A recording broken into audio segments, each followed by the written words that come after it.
Hi hi all, welcome to Tiara fashions.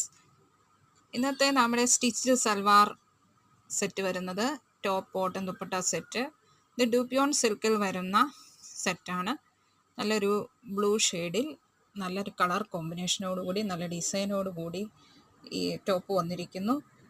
ഇടാൻ comfortable ആയിട്ടുള്ള ഒരു മെറ്റീരിയലാണിത്. ചൂടൊന്നും എടുക്കാതെ ഈ ക്ലൈമറ്റിന് പറ്റിയ ഒരു സെറ്റാണ്. ഇതിൻ്റെ നെക്ക് വൈഡായിട്ട് ബോട്ട് നെക്ക് കൊടുത്തിരിക്കുന്നു. എല്ലാണ് size. Full length 44, chest 42, waist 38, hip 43 വരുന്നു. ഇതിൻ്റെ ദുപ്പട്ട വന്നിരിക്കുന്നത് ഇതാണ്. നല്ലൊരു കളറാണ്. ഗഡ്വാൾ ദുപ്പട്ടയാണ്. സീക്വൻസ് വർക്കുണ്ട്. ഇതിൻ്റെ ബോട്ടം വന്നിരിക്കുന്നത് പലാസോ പാൻറ്റാണ്. എലാസ്റ്റിക് മോഡൽ പലാസോ പാൻറ്റാണ്. ഇതിൻ്റെ ഫുൾ ലെന്ത് 36ഉം വേസ്റ്റ് 41 വന്നിരിക്കുന്നു. ഇഷ്ടപ്പെട്ടാൽ ലൈക്ക് ചെയ്യണേ.